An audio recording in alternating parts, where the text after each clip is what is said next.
सुनो रे सत के बंजारे, सुनो रे सत के बंजारे, एक बात कहूँ समझाए, सुनो रे सत के बंजारे, सुनो रे सत के बंजारे।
सेवक कर नाम निकालो, सेवक कर नाम निकालो। तीज चलाओ बड़ाई सुनो रे सत के बंजारे, सुनो रे सत के बंजारे। सेवा करो सतगुरु तेरा, सेवा करो सतगुरु तेरा, पर अलग न देवे दिखाए, सुनो रे सत के बंजारे, सुनो रे सत के बंजारे।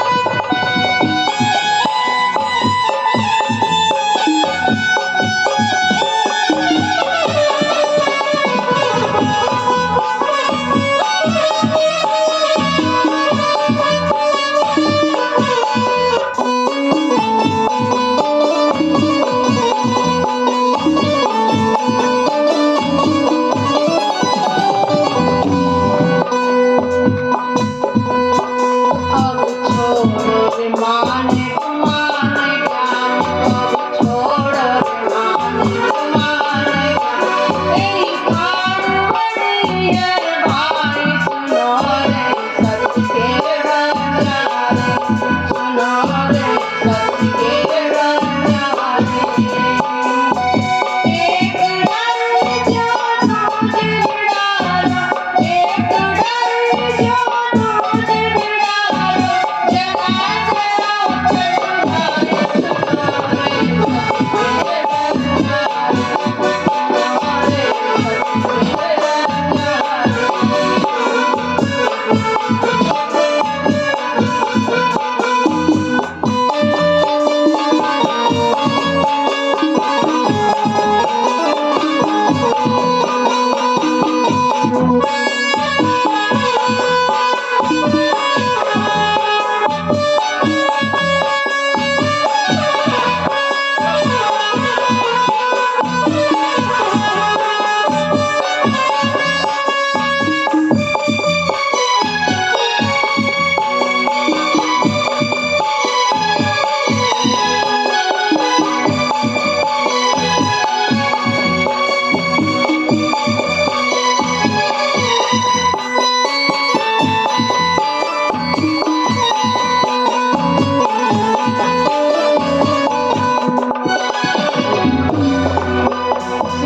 मामत करे साब चेती हो, मामत करे साब चेती हो।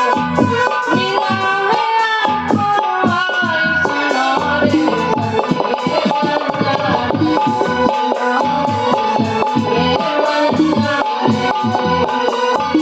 झूठी झूठी साची पाइए, झूठी झूठी साची पाइए, सतगुरु ले जाए, सुनो रे सत के बंजारे, सुनो रे सत के बंजारे। एक बात कहो समझाए, सुनो रे सत के बंजारे,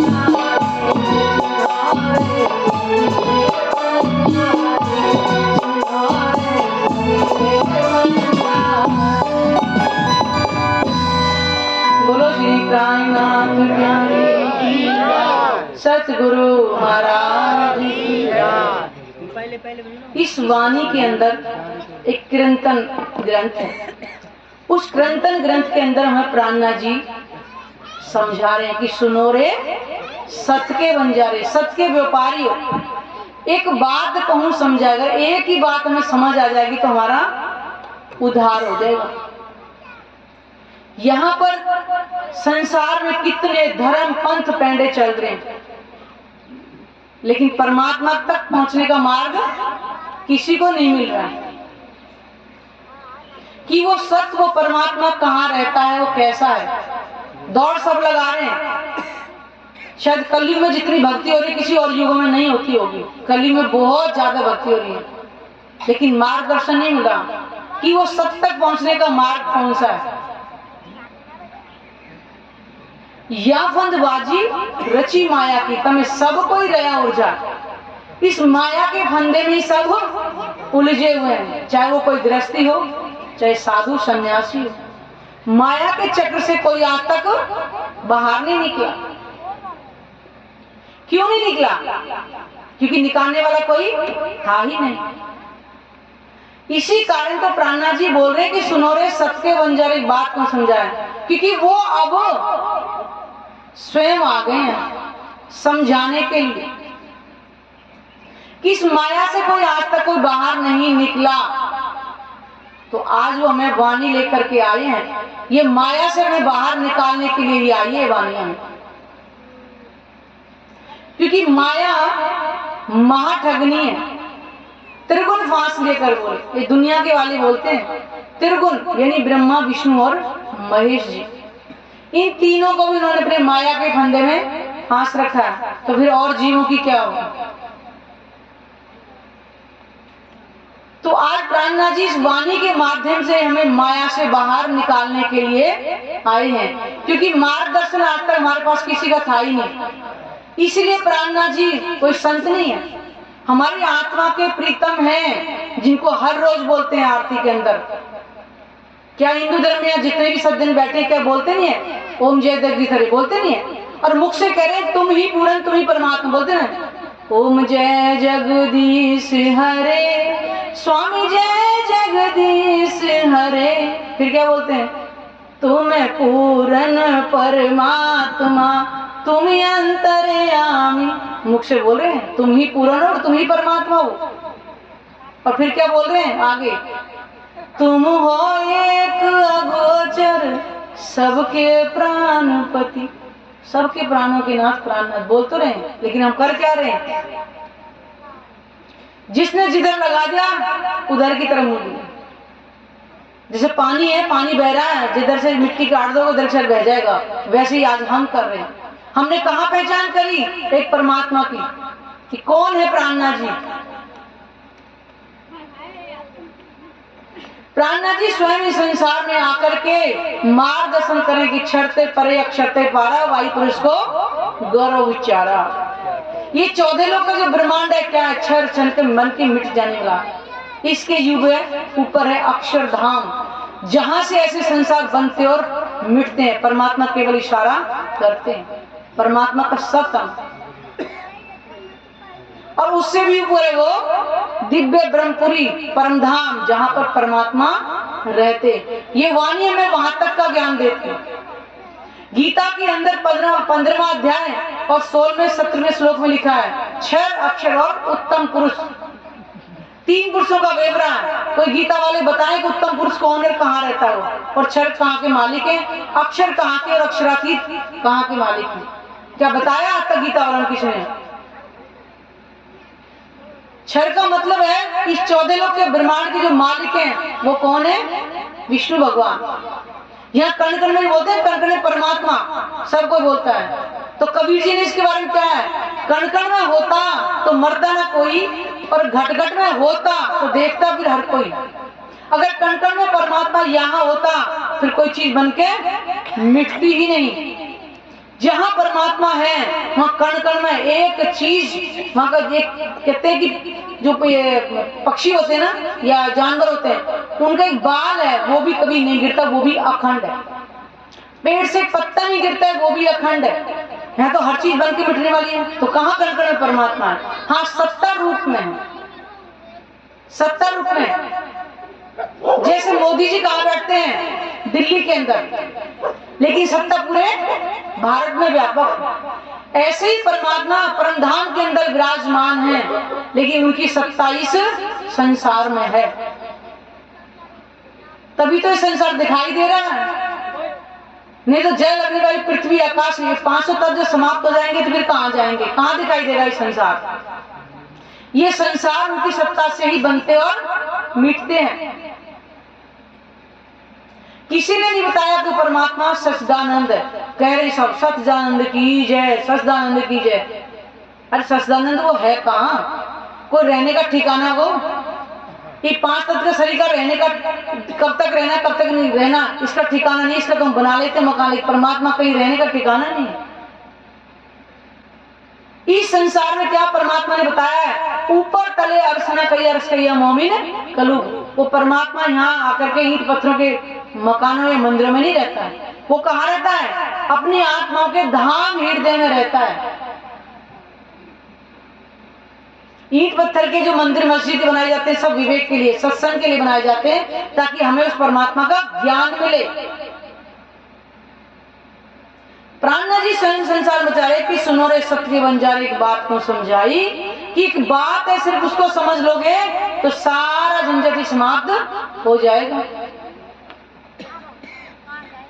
तामे सब कोई रह जाए, बता ना, सब कोई उठ जाए हुआ। ऐसा नहीं कि साधु संत घर से छोड़ के भगवे कपड़े पहन लिए तो वो माया से बाहर निकल गए, नहीं।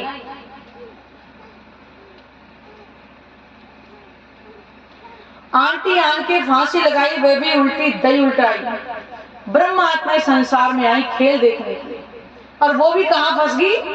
इस संसार में आकर मोह ममता के बंधन में अपने आप ही हमने माया की मोह ममता की गांठों पर गांठ लगाए। वो भी नहीं छूट रही हमसे। जिनको नहीं पता उनकी तो कोई बात नहीं, माफ मिलेगा, लेकिन जिनको पता चल गया उनके लिए माफी भी नहीं मिलेगी। मोह ममता के बंधन से कब मुक्त होंगे? शरीर मुक्त होने को है, कब मुक्त होंगे? बंध पर बंध दिए विधि की, गांठ पर गांठ इतनी लगा लो फिर कभी खुल ही नहीं सकती। विधि सो खोली कि न जाए, कोई नहीं खोल सकता। हम सोचे साधु सन्यासी होते तो परमात्मा की भक्ति करते, ऐसा नहीं है। हम घर में रह करके साधु बन सकते हैं। साधु का मतलब क्या? वो घर से तो विरक्त हो गए लेकिन माया से नहीं हुए। लेकिन हम घर के अंदर ही रह के साधु बन सकते हैं कि हमें परमात्मा का ज्ञान मिला है। थोड़ा समय निकाल के वाणी मंथन करेंगे और ध्यान करेंगे, हम भी साधु बन सकते हैं। साधु बनने के लिए घर छोड़ना आवश्यक नहीं है, जंगल में रहना, हर कोई जंगल में नहीं रह सकता है। घर में रह करके जल में नहाइए, कोरे रहिए। माया में रहना भी है लेकिन माया में लिप्त नहीं रहना है। क्योंकि हमें क्या करना है? हमें तन से थोड़ी जुड़ना है परमात्मा से, दिल से जुड़ना है। तन से हम काम करेंगे लेकिन दिल हमारा परमात्मा के चरणों में लगा रहे, बस इतनी सी बात। और वो भी हमसे नहीं हो रहा। कितनी आसान से करेंगे तुम 10-10 मिनट भी अगर ध्यान मन करोगे, 10-10 मिनट से भी तुम्हारी मंजिल शुरू हो जाएगी। इतना आसान भी कर दिया परमात्मा ने मुझे। लेकिन अभी हमें हमारे अंदर दर्द ही ना आया, वो हमारी आत्मा का प्रीतम वास्तव में कौन है? फिर कहे जा रहे तुम हो एक अगोचर सबके प्राणपति, कह रहे, मान नहीं रहे भी हम। लोक लाज मर्यादा थोड़ी तो ज्ञान की पदवी पाई। परमात्मा को कौन प्राप्त कर सकता है? जिसने इस संसार की मान मर्यादा प्रतिष्ठा को ही त्याग दिया होगा। नहीं तो सारा संसार अहंकार में चुका है। मेरे से ज्यादा, जिस पर थोड़ा ज्ञान आ गया संसारिक, मेरे से ज्यादा कोई ज्ञान ही नहीं। जिस पर धन आ गया वो मेरे से कोई धनवान नहीं। सब किसी के पास अच्छा ताकत आ गई तो मेरे से ज्यादा कोई बलवान नहीं। इसी अहंकार में सारा संसार लगा हुआ। लेकिन संसार में कोई भी चीज स्थिर नहीं है, सब बदलने वाली। हर घड़ी क्षण ये शरीर ही बदल रहा है। कभी बाल था, कभी जवन वर्ग, कभी बुढ़ापा वगैरह, कभी लाठी पकड़ कर चलने का भी समय हो जाता है। जब ये शरीर स्थिर नहीं है तो बाकी चीजें कहां स्थिर होंगी?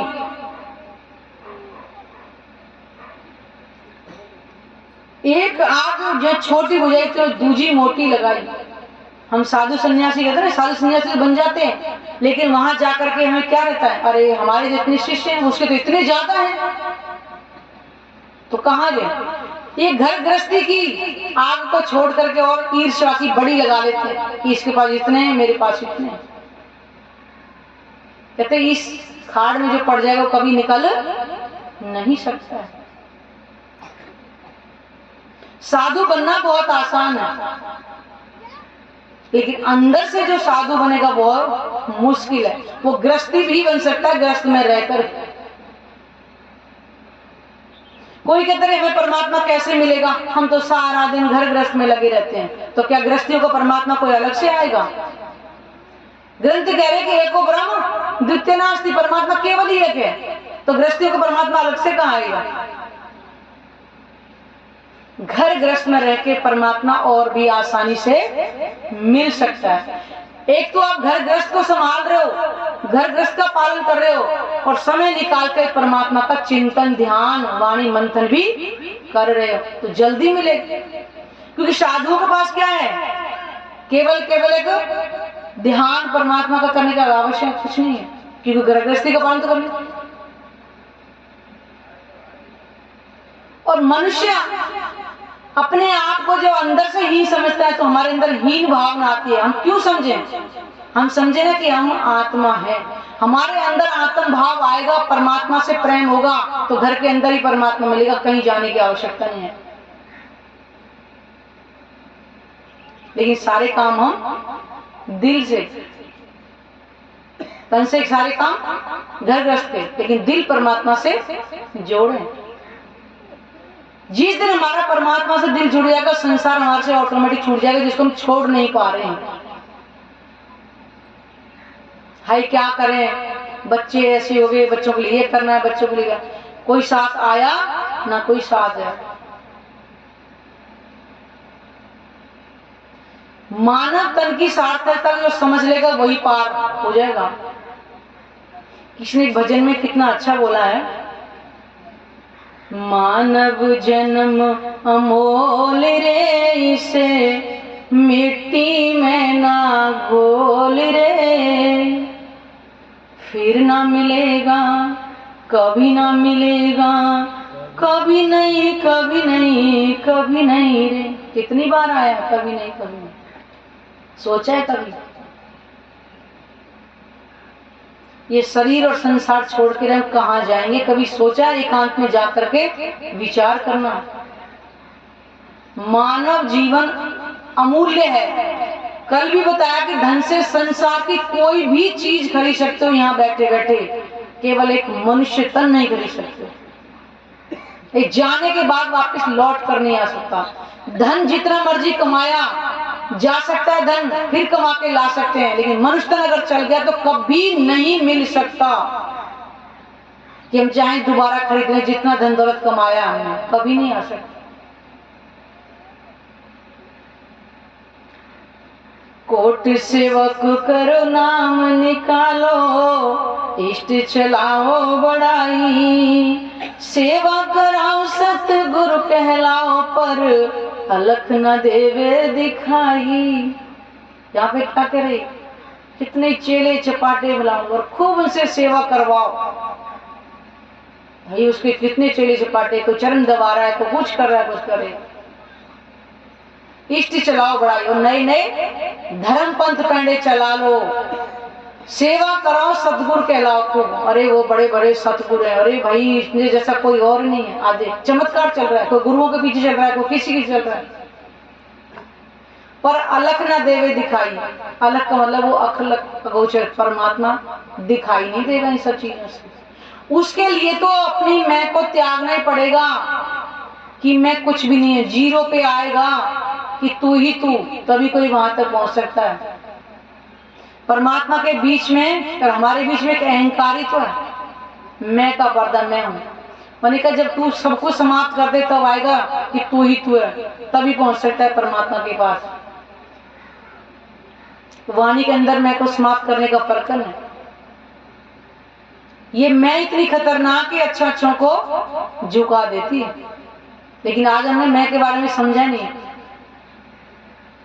जिसने सब कुछ बोले मैं कुछ भी नहीं हूं, केवल तू ही तू है, यानी कि परमात्मा को है ही नहीं। जो ये मैं किस लिए कह रहा है, जो बन के मिट ही जाए उसको किसका मैं? जन्मत ही तेरो अंग झूठो, देखत ही मिट जाए। जन्म के साथ मृत्यु लिख जाती है, तो कब भरोसा है कब तक, और ये भी नहीं पता हमें तो कब तक है कब तक नहीं है। लेकिन अगर हमें मानव तन अगर मिला हुआ है और अब हमें ज्ञान भी मिला है तो आज से ही हम अपनी मंजिल शुरू कर सकते हैं और पार हो सकते हैं। जब लग भूली बदल तब लग नाही दोष। जब तक हमें ज्ञान नहीं मिला तब तक हमें कोई दोष नहीं था, क्योंकि हमारे पे एड्रेस नहीं था परमात्मा तक पहुंचने का, तो कैसे जाते। लेकिन आज हमें ये वाणी मिल गई है, अगर नहीं चलेंगे तो दोष हमारे सर होगा। परमात्मा ने तो अपनी मेहर कर दी, सब पर मेहर महबूब की पर पावे करनी माफक। उन्होंने तो ये ज्ञान ला करके हमें धन्य धन्य कर दिया, लेकिन हमने अभी अपने भला चाहा ही नहीं। अब छोड़ो रे मान गुमान ज्ञान को, एक खाड़ बड़ी है भाई, एक डारी जो दूजी बिडारो, जलाए दो चतुराई। प्राणनाथ जी बता रहे कब ये मान गुमान का जो तुमने चोला पहन रखा है ना, इसको अब त्याग दो। यही खाड़ बड़ी है भाई, ये इतनी बड़ी खाई है कि इसमें से कभी निकलना मुश्किल है। ये मान मर्यादा की आज प्रतिष्ठा की जो होड़ चली है, मेरे से बड़ा नहीं कोई कहलवा। बड़े बड़े साधु संत छत्र धारण ऊपर करके चले थे और आज भी देख ही रहे हैं। लेकिन प्राणनाथ जी कैसे आए थे? सादे वेश में।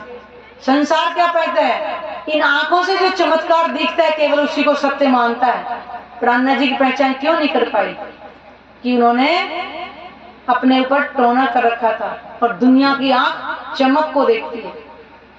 बड़ा साधु है, लंबी लंबी जटाएं, कुंडल धारण कर रखे हैं, माथा रंग रखा है, समझे बहुत बड़े साधु हैं। ये कड़वा सत्य, बुरा भी लगेगा किसी को, तो ऐसा नहीं है कि सबको अच्छी लगेगी बात। लेकिन प्राणनाथ जी ने इस संसार में बताया, प्राणनाथ जी ने इस संसार में आकर के सब धर्माचार्यों को, आप सब जानते ही हैं, हरिद्वार के अंदर शास्त्रार्थ किया था। उन्होंने अपनी अपनी पहचान कहाँ की बताई थी? 14 लोग के परे की वजह। और बाकी सब जो अच्छे दिगंबर दास साधु मंत्र थे, उन्होंने कहा 14 लोग के अंदर का सब बताया था। प्राणनाथ जी ने सब 14 लोग से परे की बातें बताई थी।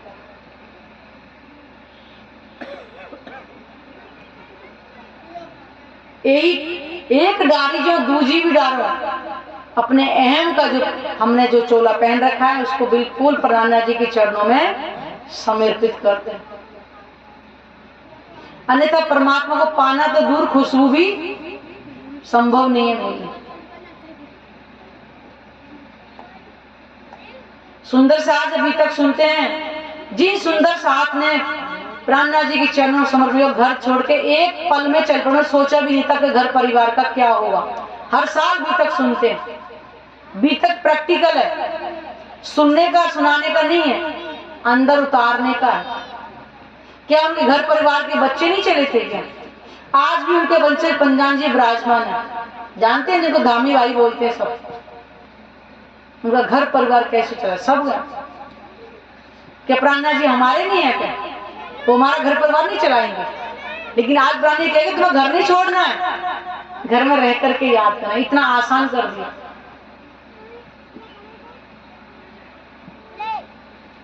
श्री महामद कहे सावचेत होइए, यानी कि महामद जी कह रही है कि सावधान हो जाओ, मिला है अंकुर आई। हमारा मूल अंकुर कहां से है? अक्षर पूर्ण परमात्मा यानी प्राणनाथ जी से। अब उनसे हमारे मिलन होने जा रहा है।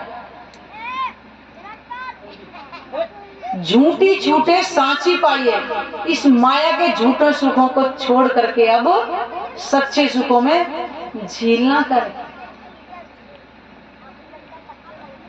झूठे सुख कौन से? ये संसार का जो भी सुख है, चाहे वो बेटी हो बेटा हो, कड़वा है, सत्य कड़वा बुरा भी लगेगा। जब बीतती है तो समझेगा ये नहीं, ये तो सत्य है। ना कोई बेटी ना कोई बेटा, ना कोई साथ आया ना कोई साथ जाएगा। केवल जो हमने कर्म कमाया ना वही साथ जाएगा। गीता के अंदर भी साफ लिखा है कि व्यक्ति जैसा कर्म करता है, यानी कि जीव उसका जो कर्म करता है उसके अनुसार उसका फल भोगना पड़ता है। अगला जन्म भी उसी के अनुसार होता है जैसा कर्म करते। अगर मोह ममता रहेगी बच्चों में तो अगला जन्म बंदर का मिलेगा, गीता में लिखा, मैं नहीं कह रही। तो प्राणनाथ जी ने इस संसार में हर धर्म ग्रंथों सारी पहचान करा दी, फिर भी हमें समझ नहीं आ क्या कारण है कि वास्तव में हमारी आत्मा के जो प्रीतम है उनको हमने भी पहचाना ही नहीं है।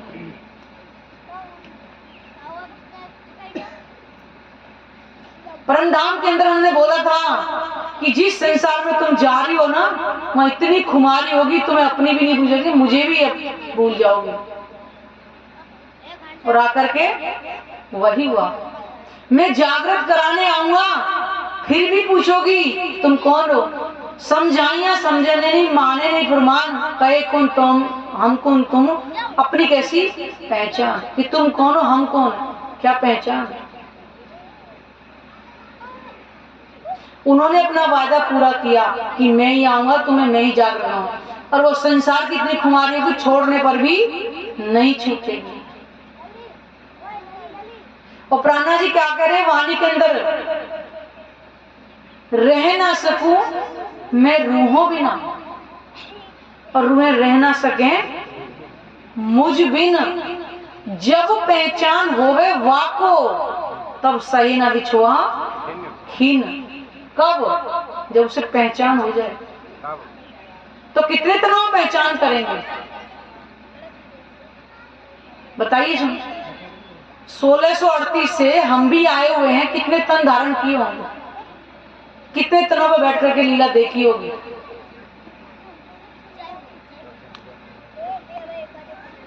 सुंदर साथ जी, समय की पुकार को समझो, आखिर का समय चल रहा है। ये भजन जो अपने ढोलक का है ना, यहाँ का संसार की मोह ममता घर परिवार का, ये प्राणनाथ जी के चरणों में अर्पण कर दो, अपने आप करेंगे। वो कोई व्यक्ति नहीं है, कोई साधु संत नहीं है, कोई भगवान नहीं है, वो अक्षरातीत है, दिन को रात, रात को दिन कर सकते हैं। उनको सब पता है कि मेरी ब्रह्मात्मा किस तन में, कैसे घर में, परिवार में आई हुई है, वो सब कुछ करेंगे।